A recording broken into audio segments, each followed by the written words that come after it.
Is the request for proposal a mutually beneficial way for shippers and carriers to do business, or an outdated tool causing unnecessary strife in the shipper-carrier relationship? RFPs proved to be the hottest topic at our recent Surface Transportation Summit, a one-day event presented in partnership with Dan Goodwill and Associates. Mark Seymour, CEO of Kriska Transportation, got the discussion rolling. While lamenting the amount of waste in the system, Seymour called for better collaboration between shippers and carriers, but questioned the value of RFPs. We really do need to partner. We're not going to get waste out of the system unless we work together. Bids and tenders are no way to get waste out of the system. That's just a way to give a poor illustration of what it is that you want and get some sucker to agree to it. The subject came up yet again during a panel discussion among leading motor carrier and shipping executives specifically dedicated to rate negotiations.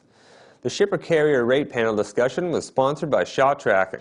For Brian Springer, Vice President Transportation Eastern Canada for Loblaw Companies, RFPs do present a good way for carriers and shippers to communicate, provided the RFP is handled correctly. I might tend to disagree a bit with one of the comments that were made that there's no room for formal RFPs. I think there is. Formal RFPs done in the right way, not a formal RFP that I'll just grab the lowest cost and run with that, because at the end of the day, that doesn't do anybody any good. 6 months down the road, you're back to where you started with. But I think it gives the opportunity to share all your lanes both ways with the carrier community, and then really capitalize then on balancing those lanes with the carrier freight also. So I think there's some good opportunity there.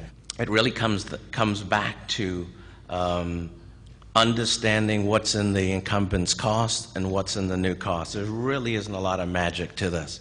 There is labor, there's R&M, there's fuel, there's depreciation on capital. We all can do the math. Carriers, I'd say to you, are probably in a lot better place today because we do understand what those costs are. We have no vested interest in not having the right freight structure in place so that the carrier can be successful. That's the name of the game. We want them to make money. We want them to survive.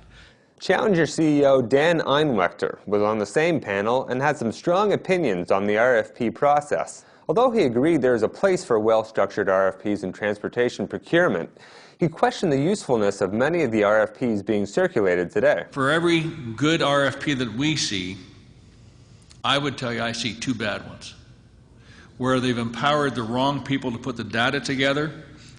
It's a dummying down of the information. It's not correct information.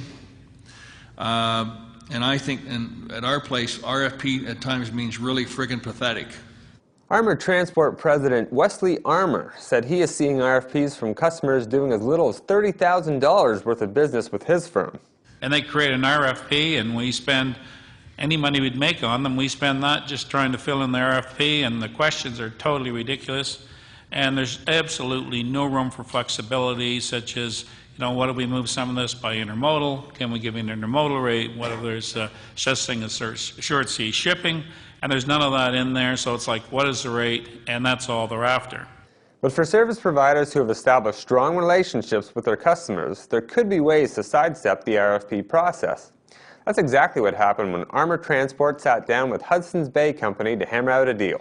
Here's what HBC's Michael Tan had to say. When HBC and Armour sat down to discuss a potential partnership, while it was initially predicated on an RFP, my team and I quickly decided to throw the formalities of the RFP out the window, and instead we ended up with fairly candid dialogues with Wes and his team, an approach reflective of the particular shipper-carrier dynamics at the time.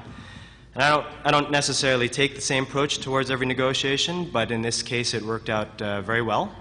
What do you think about RFPs and the state of rate negotiations in general? Let us know. We would love to hear from you and continue the discussion. Be sure to sign up for our next Surface Transportation Summit taking place October 16th in Mississauga. To watch the rest of our videos on rate negotiations, find our video archives online.